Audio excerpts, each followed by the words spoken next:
Hey, Doc Anderson here. I've got the outdoors Yellowstone look, as this is an outdoor show, but we do a little medical stuff. Today, I'm actually going to discuss foot orthotics and stability versus instability. A lot of running, then I developed some foot trouble. So today I'm going to discuss foot orthotics and Masai Barefoot Trainers. A different type of shoe. For 20 to 25 years after my foot trouble, they put me in a hard appliance orthotic, which podiatrists will use for stability.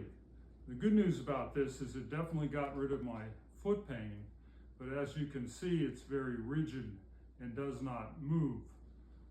So over the years, I noticed that my feet were becoming cold and I was getting some muscle atrophy, although again, I did not have foot pain.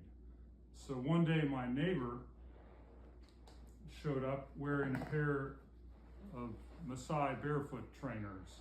So the Masai Barefoot Trainer simulates walking in sand, is how it's advertised. And the Masai people of Africa tend to spend their whole life walking across savannas and deserts, and they never seem to develop any foot problems or arthritis.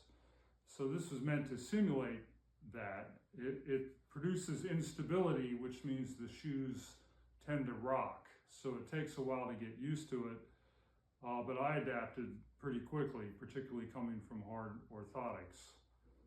So the advantage of walking in sand is it tends to develop your core muscle.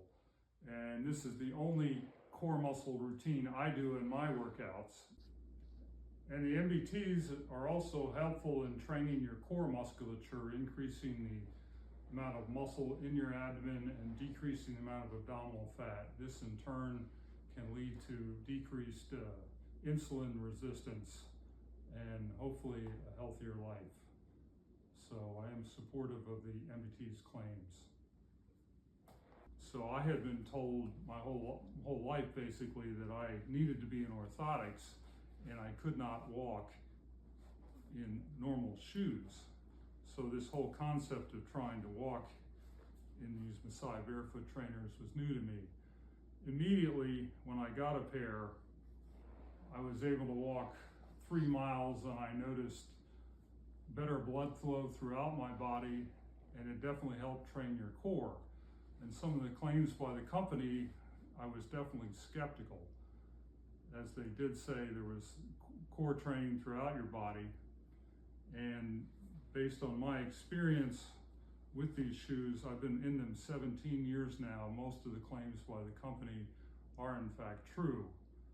One of my examining doctors a couple years back asked me if I was a professional speed skater based on my core muscle and my quad muscles. And that is simply nothing more than just walking daily in the Masai Barefoot Trainers. So I feel that the claims the company makes are in fact true. There are a few drawbacks. I do not wear them. Initially I wore them all the time, and I found I do better. I have switched to a softer grade orthotic than this hard one for most of my day, and I only do my training, which is walking or in the gym, in Masai Barefoot Trainers. They're also not good to wear in the rain, particularly because the bottom here tends to get worn out and dry rot if it gets wet. So in Florida, it's a little more problematic wearing an MBT in the rain. But overall, it's a positive review of this shoe, and the instability forces your core and the rest of your lower body to work all the time while you're standing, and I think it's improved my balance. So maybe this will work for you. Just another thought. Anyway, Masai Barefoot Trainers. The other caveat is I like the older models. They have some newer models that I did not like as much, so I like a note to the Masai Barefoot people. I'd like you to keep making the original 1990, I think it's 7 version. This is Doc Anderson. That's my health tip today regarding orthotics and Masai Barefoot Trainers. I hope it works for you, and I wish you better health, more time outdoors, and happy fishing. Have a good day.